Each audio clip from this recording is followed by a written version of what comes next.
잠언 18장 구약 성경이고요. 929페이지 여간에 있습니다. 잠언 18장 20에서 21절까지 우리 같이 한 목소리로 천천히 읽도록 하겠습니다. 사람은 입에서 나오는 열매로 말미암아 배부르게 되나니 곧 그의 입술에서 나는 것으로 말미암아 만족하게 되느니라. 죽고 사는 것이 혀의 심에 달렸나니 혀를 쓰기 좋아하는 자는 혀의 열매를 먹으리라. 아멘. 이거랑 반대되는 얘기가 야고보서에 있습니다. 야고보서 말씀 같이 볼까요? 신약으로 갑니다. 야고보서 3장에 있는 말씀, 우리가 지난 새벽에 같이 나눴던 말씀인데, 잠언은 혀의 능력에 대해서 긍정으로 얘기했다면 3장은 부정으로 이야기하고 있는 부분이 있습니다. 신약성경 373페이지 어간에 있고요. 3장 1절에서 11절 찾으셨나요? 네, 천천히 찾으셔서 같이 한번 읽겠습니다. 네, 같이 읽겠습니다. 내 형제들아, 너희는 선생된 우리가 더 큰 심판을 받을 줄 알고 선생이 많이 되지 말라. 우리가 다 실수가 많으니 만일 말에 실수가 없는 자라면 곧 온전한 사람이라 능히 온 몸도 굴레 씌우리라. 우리가 말들의 입에 재갈 물리는 것은 우리에게 순종하게 하려고 그 온 몸을 제어하는 것이라. 또 배를 보라. 그렇게 크고 광풍에 밀려가는 것들을 지극히 작은 키로서 사공의 뜻대로 운행하나니 이와 같이 혀도 작은 지체로 돼 큰 것을 자랑하도다. 보라, 얼마나 작은 불이 얼마나 많은 나무를 태우는가. 혀는 곧 불이요 불의의 세계라. 혀는 우리 지체 중에서 온몸을 더럽히고 삶의 수레바퀴를 불사르나니 그 사르는 것이 지옥불에서 나느니라. 여러 종류의 짐승과 새와 벌레와 바다의 생물은 다 사람이 길들일 수 있고 길들여 왔거니와 혀는 능히 길들일 사람이 없나니 쉬지 아니하는 악이요 죽이는 독이 가득한 것이라. 이것으로 우리가 주 아버지를 찬송하고 또 이것으로 하나님의 형상대로 지음을 받은 사람을 저주하나니 한 입에서 찬송과 저주가 나오는도다. 내 형제들아, 이것이 마땅하지 아니하니라. 아멘. 거기까지만 보겠습니다. 네, 혀에 대한 이야기, 잠언, 말에 대한 이야기죠. 18장 20절, 21절, 그리고 야고보서 3장 1절에서 11절까지 기억하시고 말에 대해서 내가 깨닫기를 원하실 때 한 번씩 보시면 좋을 것 같습니다. 창조적인 언어는 미래를 바꿉니다 라는 제목으로 오늘 잠깐 이야기 나누려고 하고요. 어떻게 표현할 것인가 보겠습니다. 같은 말이지만 어떻게 표현하는가에 따라 결과가 확연히 달라집니다. 제가 이거 준비하면서 예화를 어떤 걸 쓸까 그랬는데 시어머니와 친어머니 예화가 하나가 있더라고요. 시어머니가 내가 유모차 밀고 갈게 그러면 며느리가 화가 난대요. 왜 내 아이를 뺏으려고 드냐고. 내가 밀어야지 왜 엄마가 미냐고. 근데 친어머니가 밀어주면 엄마한테 고마워한대요. 엄마가 내 아이 맡아줘서 고맙다고. 네, 그리고 또 애가 좀 마른 것 같다라는 말을 시어머니가 쓰면 욕하는 건데 우리 엄마가 얘기하면 걱정하는 거라고 생각한대요. 이게 참 말이 어려워요. 설교할 때 쓰는 단어 중에 제가 하나 깨달은 게 있는데 잘 알고 계시겠지만 이란 단어 저도 많이 써요. 잘 알고 계시겠지만 이 말이 서로 신뢰 가운데 쓰면은 독이 되지 않는데 신뢰 가운데 쓰지 않으면 독이 된다고 얘기하네요. 잘 아시겠지만 이라는 얘기를 하면 신뢰 가운데서 한다는 얘기는 여러분 다 알고 나도 다 아는 얘기 다시 한번 반복할게요지만 이게 신뢰관계가 아닌 쪽에서 다 아시겠습니다면 뭐라면 나는 아는데 너희는 모르지. 근데 그것도 모르는 바보들아 라는 뜻이래요. 그러니까 이게 참 말이라는 게 무서워요. 어떻게 쓰냐에 따라서 어떤 표현이냐에 따라서 그 사람의 마음에 독을 생성하기도 하고 약이 될 수도 있다는 얘기죠. 그래서 그 말에 대한 이야기 오늘 좀 해보겠습니다. 말의 위력 보겠습니다. 말은 우리의 감각은 물론 신체도 지배합니다. 그렇죠? 이 얘기 너무 잘 아시죠? 말은 단지 감각, 마음만 상하게 하는 것이 아니라 그 말로 인해서 몸이 병들게도 만들 수 있다는 겁니다. 그래서 말의 감각 물론 신체도 지배합니다. 더 나아가 인생과 세상까지 지배하는 위력을 가지고 있습니다. 따라서 말을 바르게 사용해야 합니다. 신앙인들의 말은 세상 사람과 달라야 합니다. 그렇죠. 우리는 조금 달라야 됩니다. 우리의 언어는 신앙임을 나타내는 것이어야 하나님께 영광을 올려드릴 수 있고 세상에 선한 영향력을 끼칠 수 있게 됩니다. 그러면 어떻게 말해야 될까요? 예를 들자면 이런 게 있다는 겁니다. 새마을호도 정차하지 않았던 한평이라는 도시. 한평이라는 도시는 기차역이 없었나 봐요. 그런데 KTX까지 경유한 곳으로 바뀌게 된 결과적인 계기가 한 군수의 노력 때문이라고 그러네요. 그 군수가 이렇게 얘기했대요. 당시 한평 사람들이 많이 썼던 단어가 있답니다. 뭐라고 썼을까요? 어차피 라는 단어를 많이 썼대요. 아예 어차피 이렇게 된 거 포기죠. 그리고 또 썼던 말이 차라리 라는 단어를 썼대요. 굉장히 부정적인 언어죠. 무슨 일을 당하자면 에이 어차피 안 될 거 뭐 차라리 저렇게 된 게 낫네 이런 식의 단어를 많이 썼다는 거죠. 한평 군수가 되고 나서 보니까. 그래서 이 말을 입에 달고 사는데 이석형이라는 군수가 그 말을 바꾸라고 얘기했답니다. 물론 그것 때문에 확 바꿨는지 모르지만 계기는 된 것 같아요. 뭐라고 바꿨을까요? 오히려 라고 바꾸라고 그랬대요. 부정의 언어를 긍정의 언어로 바꿔서 사용했던 거죠. 그리고 자신도 오히려라는 말을, 그러니까 사람들에게서 연설할 때나 대화할 때 아예 어차피 잘 됐네요 라는, 차라리 그런 게 낫네요 라는 단어보다 오히려 라는 단어를 쓰면서 말을 바꿔가기 시작했다고 합니다. 그리고 최악의 상황 가운데 있었던 한평을 세계적인 나비 축제의 도시로 변모시켰고 부유한 도시로 탈바꿈시켰다고 합니다. 이 말 한마디가 의미가 있죠.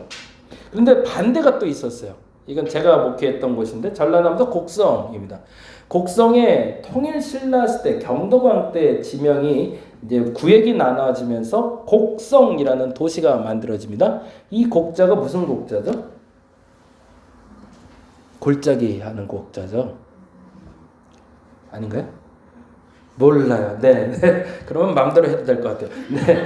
골짜기 하는 곡자입니다. 골짜기 성이라는 뜻이었어요. 그런데 고렸을 때, 이게 골짜기가 너무 많으니까 이거를 바꿔보자 그랬는데, 곡갈곡자를 써버렸어요.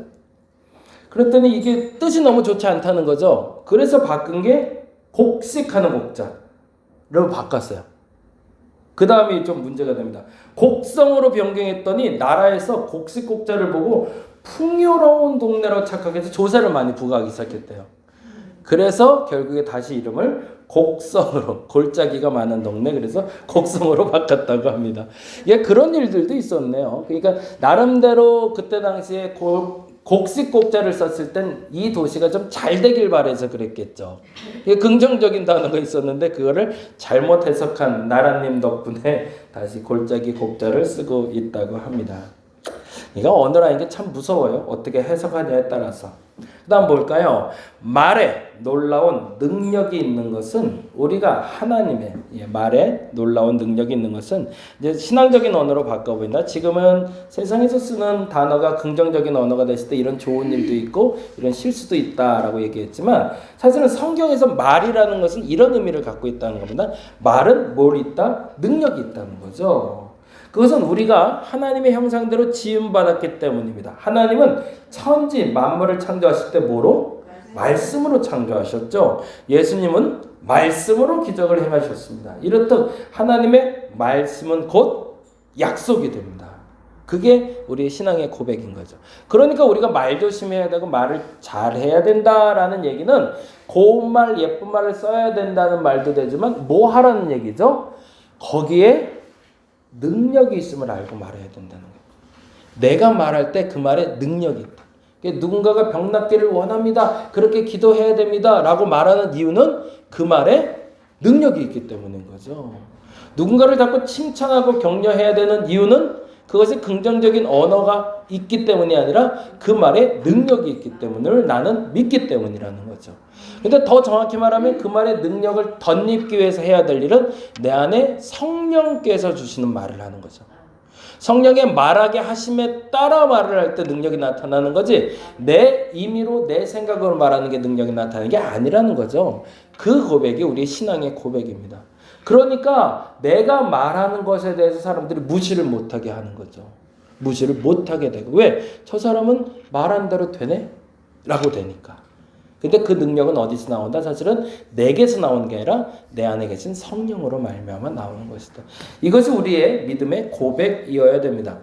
사건으로 나타나는 놀라운 힘이 담겨 있습니다. 그래서 우리는 성경상에 예수께서 말씀하시러 병을 고치시고 죽은 자를 살리시고 회복되는 역사들을 보게 되죠. 그런 놀라운 힘을 가진 언어를 하나님이 우리에게도 허락해 주셨다는 게 우리의 믿음입니다. 그래서 말 조심해야 되죠. 그래서 욕하는 것도 하지 말아야 돼. 그럼 욕은 왜 하지 말아야 될까요? 성령이 욕을 시킬 수는 없을 거 아니에요. 그렇죠? 그러면 욕은 뭐가 문제일까요? 제 생각엔 그래. 제 주관적인 해석이에요. 그러면 내 안에 있는 성령께서 말씀하시는 것에 따라 내가 말을 하잖아요. 그럼 그 말하면 능력이 나타나요. 근데 욕을 하는 대상은 누굴까요? 주체는. 욕은 내 안에 그러면 사단이 있는 걸까요? 그건 아닐 거 아니에요. 그렇죠? 내 안에 성령께서 거하시는데 사단이 같이 거할 수는 없잖아요.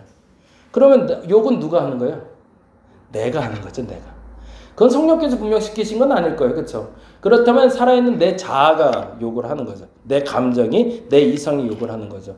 근데 그게 왜 힘을 갖고 능력을 갖게 될까요? 그게 사단의 먹이가 되기 때문에 그래요. 그래서 그 먹이를 주기 때문에 사단이 활동할 수 있는 힘을 얻게 되는 거거든요. 그래서 그 힘을 얻은 사단이 내 말을 도용해서 전달하는 거죠. 누군가에게 해코지하고 싶은 사람, 정죄하고 싶은 사람에게. 그래서 그들에게 먹이를 던져주는 순간 그 먹이로 자라난 사단의 영이 다른 사람을 공격해서 그를 괴롭히게 되고, 그러면 그 사람이 괴로움을 당하고 해코지를 당할 때 그 사람은 누구를 생각할까요? 사단이 공격했다 생각하기 이전에 누구를? 말한 나를 생각하겠죠. 그리고 서로 다투게 만드는 게 사단의 공략이죠.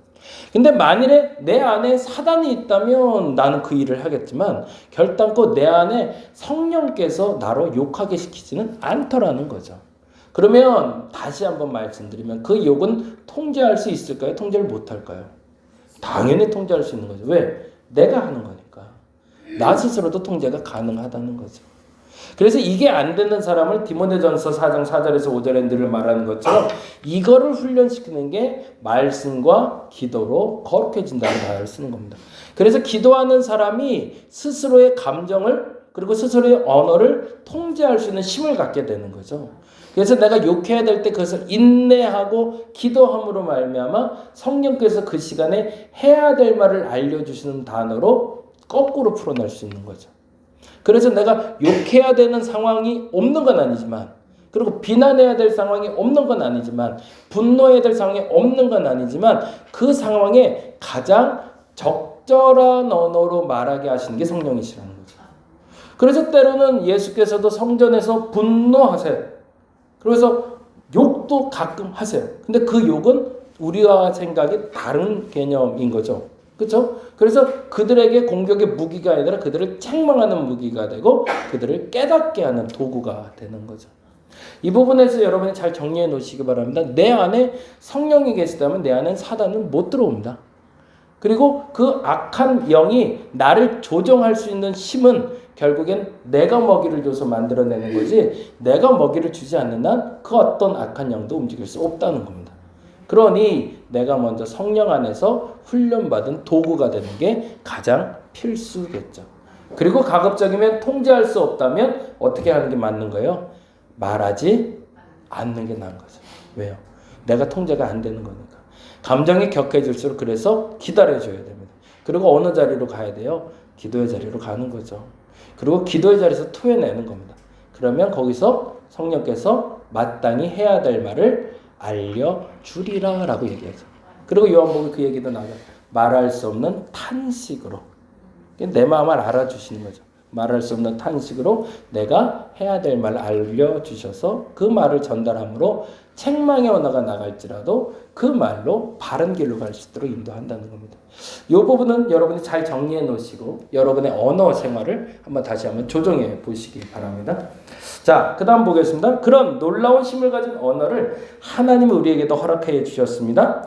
여기에는 우리에게 주신 언어를 통해 복된 인생을 살아가라는 숨은 의도가 있습니다. 그렇죠. 사실은 그러니 내가 어떤 말을 해도 성령께서 주시는 언어를 하면 그게 다 복이 되는 거죠. 그건 화가 되지는 않겠어. 긍정이 될 테니까. 더 나아가 복된 인생을 넘어 복된 가정, 복된 교회, 복된 나라와 민족, 복된 공동체로 살아가도록 언어를 우리에게 주신 겁니다. 그러니 이 언어를 가지고 우리는 뭘 해야 하는 거예요? 믿음의 덕을 세워가야 되는 거죠. 근데 말하면서 제살 깎아먹는 사람들이 너무 많아요. 사실은 그게 기독교에 있는데도 그래요. 왜냐하면 내가 하고 싶은 얘기를 하고 살기 때문에 그렇죠. 그래서 내가 하고 싶은 얘기를 하기 전에 성령께서 내게 무엇을 말하길 원하실지를 먼저 묵상하고 조금 기다렸다 말한다 할지라도 그렇게 말할 수 있는 습관 여러분께 생기시기 바랍니다. 그래서 거기다 이렇게 적어놓으세요. 제가 제일 많이 썼던 건데 최근엔 안 쓰는 건데 3초 기도 적어놔 주시면 좋을 것 같아요. 3초 기도. 그래서 제 언어 습관에 그래도 좀 생겼던 과정 중에 좋은 도구가 된 게 바로 3초 기도였습니다.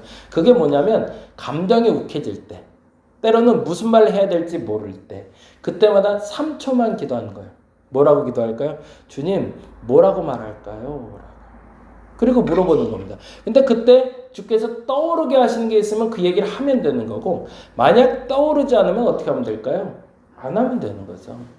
여러분의 감정이 조절되지 않을 때, 무슨 말을 해야 될지 모를 때, 안타까울 때도 마찬가지. 누군가 아파요, 힘들어요. 그런데 그 사람을 위로하고 싶은데 내가 뭐라 말해야 될지 모르겠어요. 그래서 근데 남들은 다 말을 하는데 나도 뭐라고 해야 될지 몰라서 툭 뱉었다가 그게 상처가 될 수도 있거든요. 그럴 때도 오히려 그럼 차라리 말을 안 하는 게 낫다는 거죠. 근데 만약에 꼭 말을 하고 싶다면 어떻게 하라고요? 3초 기도.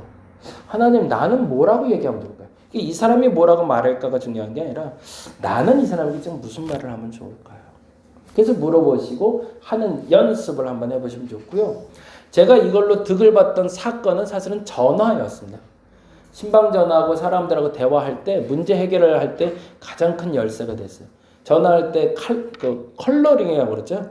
소리 따르릉따르릉 나는 거에 요즘 노래도 많이 나오는데 그 시간 동안 잠깐 기도하는 거예요. 하나님, 내가 이 통화를 통해서 실수하지 않게 해달라고. 이 통화를 통해서 하나님의 영광을 드러내게 해달라고. 근데 그게 무슨 일이든 해결해야 될 사람과의 대화 가운데라면 더 탁월한 영향력이 나타나고요. 일반적인 전화를 할 때도 습관을 한번 들이시면 좋습니다. 그래서 저 같은 경우에는 좀 두 가지 습관이 그냥 익숙해졌는데 첫째는 뭐냐면 운전대 잡을 때 잡자마자 하나님 지켜주세요라는 기도와 새벽 예배 나왔을 때 앉자마자 하나님 감사합니다라는 기도와 그리고 전화할 때 하나님 지켜주세요. 요 단어는 그냥 익숙하게 나오는 것 같아요. 이 정도는 우리 같이 연습을 해봤으면 좋겠습니다. 그리고 말 나온 김에 부탁을 드리면 우리가 이 습관도 한번 해야 이제 새로운 사람이 왔을 때 좀 좋아질 것 같은데 그게 뭐냐면 교회는 오자마자 기도하는 습관. 대부분 다 잘 하시는데 그걸 우리가 먼저 좀 티나게 했으면 좋겠다. 왜? 남들 보라고. 와 목사님 이것도 좋은데요. 예, 그것도 되게 반갑고 좋은데 들어와서 인사하고 하나님한테 잠깐 인사하시고 나오는 습관. 그래서 누군가 왔을 때 기도하는 게 먼저인가 보다 라는 걸 우리의 티나는 행동을 통해서 좀 알아갈 수 있도록. 그래서 때로는 보여주는 게 되게 중요해요. 그래서 오면 기도부터 하는 거구나. 이걸 알아간다면 조금 여기에 문화가 그리고 익숙해진다면 어디든지 도착하시는 그곳에선 항상 기도하는 습관.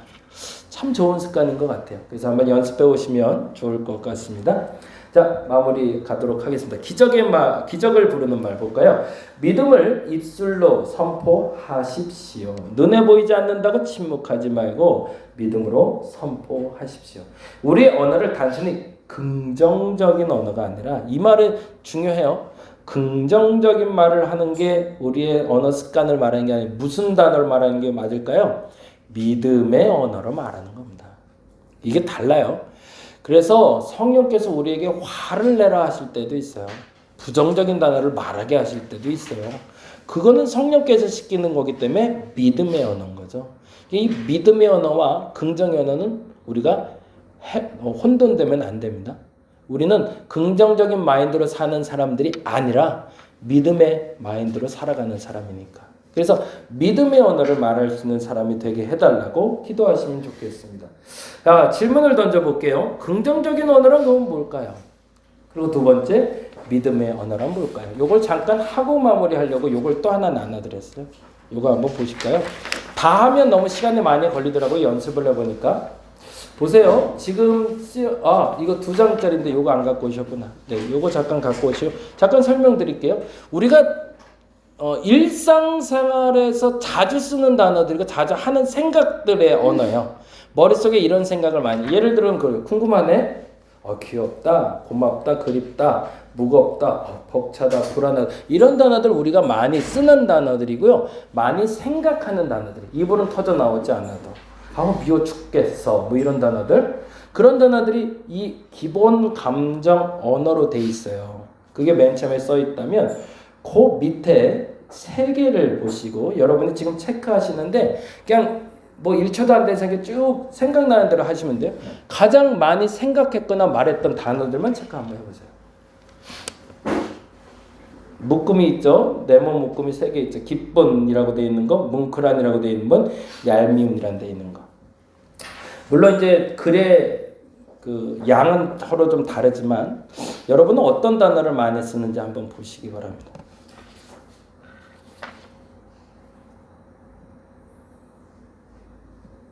쭉 한번 체크해 보세요. 기쁨, 벅찬, 포근한, 흐뭇한, 상쾌한, 반가운, 그리운, 서운한, 후회스러움, 울고 싶은, 비참함, 죽고 싶은, 얄미운, 열받는, 하찮은. 쭉 체크 되시나요?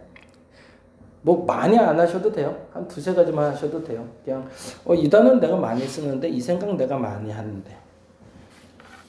내가 공통점이 보이죠?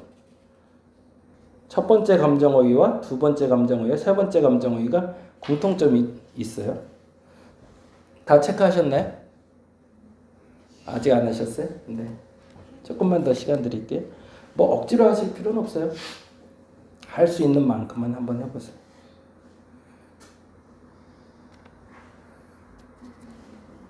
자, 거기까지 하고 한번 보시죠. 첫 번째 감정어휘는 어떤 걸 표현하는 걸까요? 어떤 감정을 표현하는 것 같으세요? 첫 번째 건 행복함, 즐거움, 그리고 사랑에 대한 표현이라고 합니다. 첫 번째는 행복함, 즐거움, 사랑에 대한 표현. 이게 좀 많으신가요? 한번 보세요. 두 번째 단어는 뭘까요? 두 번째는 어떤 감정을 표현할까요? 슬픔, 좌절을 표현하는 단어입니다. 그러니까 첫 번째 행복을 표현하는 단어를 주중에 혹은 최근에 가장 많이 쓰고 사셨다면 여러분 행복했던 거예요. 그런데 지금 두 번째 단어를 많이 썼다면 뭔가 좀 우울한 일이 있거나 좀 좌절되는 일을 경험하고 있는 사람이죠. 제가 지난주 토요일 날 결혼식 줄에 서면서 이 단어의 의미를 알았어요. 그게 뭐냐면 행복함의 4번째 있는 단어. 흐뭇하다라는 단어가 무슨 의미인지 알았어요. 줄에 하면서 그 친구 둘을 세워놓고 줄에 하는데 행복하다 그리고 흐뭇하다라는 느낌이 들더라고요. 그래서 그 마음을 좀 알았는데 세 번째 단어 감정어휘는 뭘까요? 얄미운, 열받은. 여기 써 있는 건 분노를 얘기합니다. 그리고 미움. 이 단어를 많이 쓰면 내 삶에 좀 불안한 거죠. 불편한 게 많고 그래서 분노가 많이 나왔던 상황이라고 여러분이 생각하시면 될 것 같아요. 뒷장에도 있어요. 뒷장 거 잠깐 체크만 해놓겠습니다. 첫 번째 당황스러운, 초조한 써 있는 건 고통, 두려움에 대한 단어들이고요. 그리고 목이 메이는 가슴 아픈이라고 써 있는 건요. 내가 말로는 표현 못하지만 몸으로 표현되는 단어들이래요. 몸으로. 근데 구역질 나는 아니면 어떤 느낌인지는 아는 거죠, 내가. 그래서 이 몸으로 표현되는 걸 실제적으로 표현되는 감정적인 언어가 그 둘 밑에 활기찬, 심찬 이 부분에서 나오는데 이건 힘. 신체 부위로 말했던 그런 부분에 대해서 힘이 날 때 활기차다, 힘차다, 생생하다 이런 단어를 쓰고요. 그 다음에 부끄러운, 쑥스러운 아까 말한 대로 부끄러움입니다. 그리고 죄책감에 많이 들 때 쓰는 단어가 이런 단어를 쓴다고 하네요. 그리고 마지막에 그저 그런 무감각한 버려진 여기 단어는 소외감. 뭔가 나 혼자 왕따 된 것 같은 느낌 들 때, 나 혼자 좀 떨어져 있는 느낌이 들 때 쓰는 단어래요. 한번 나중에 시간이 되실 때 쭉 한번 보세요. 그래서 여러분이 좀 우울하거나 뭔가 좀 감정적으로 좀 기복이 있다 생각할 때 이 단어들을 보시고 아 내가 이 단어를 많이 쓰고 있구나. 이번 주는 이 슬픔에 내가 좀 많이 치우쳐 있었나 보다. 그러면 어떤 단어로 바꾸면 될까요? 행복, 즐거움, 사랑에 대한 표현을 쓰는 첫 번째 단어로 바꾸려고 애를 쓸 필요가 있겠죠. 이 말을 드리는 이유가 있는데 제가 요즘 또 우리 집사람 덕분에 보는 드라마가 있는데 그거 아세요? 정신병원 이야기 제목이 뭐죠? 그게? 정신병원에도 아침은 온다. 정신병원에도 아침은 온다. 혹시 아세요? 넷플릭스에서 하는 영화인데 거기에 좋은 단어가 나와서 한번 읽어드릴게요. 침묵이 거짓말은 아니지만 타이밍을 놓치면 거짓말이 된다. 이 말이 되게 의미가 있었어요. 침묵이 거짓말은 아니지만 타이밍을 놓치면 거짓말이 된다. 지금 말씀드린 것처럼 내가 힘들어, 어려워 라고 말하는데 그거를 표현 안 하고 넘어가면 어느 순간에 그게 나에게 공격의 무기가 될 수 있다는 거예요. 그러니 그 순간에 내 감정을 가장 적절하게 표현할 수 있는 사람이 되는 게 굉장히 중요하겠죠. 그러려면 뭐 해야 돼요? 첫째, 내 감정이 어떤지를 먼저 알아야겠죠. 그래서 그 내 감정을 인정해주고 그 감정을 다른 감정으로 바꿀 수 있는 연습이 돼야 되겠죠.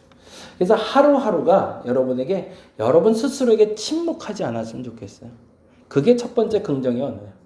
내 자신에게 어떤 상황인지 스스로 인정해주고 다독거려줄 수 있는 사람이 되어야 됩니다. 그래야 다음을 할 수 있어요. 근데 내가 나에게 자꾸 거짓말을 해. 난 안 힘들어. 난 괜찮아. 아니 이길 수 있어. 그걸 긍정의 언어라고 착각하는데 그건 거짓말을 하고 있는 거예요. 나는 힘들면 나도 힘들다고 말할 수 있는 사람이라고 난 인정해야 돼요. 그리고 나서 그 단어를 내가 뚫어내서 거기에 매몰되라는 얘기가 아니라 그 언어가 사단의 먹이가 될 수 있음을 알고 하나님 앞에 기도의 자리로 가서 긍정인 단어로 바꿀 수 있어야 된다는 거죠. 오늘은 말에 대한 묵상을 좀 해봤습니다. 긍정적인 언어, 다시 한번 말씀드립니다. 우리는 긍정적인 언어를 쓰는 사람이 아니라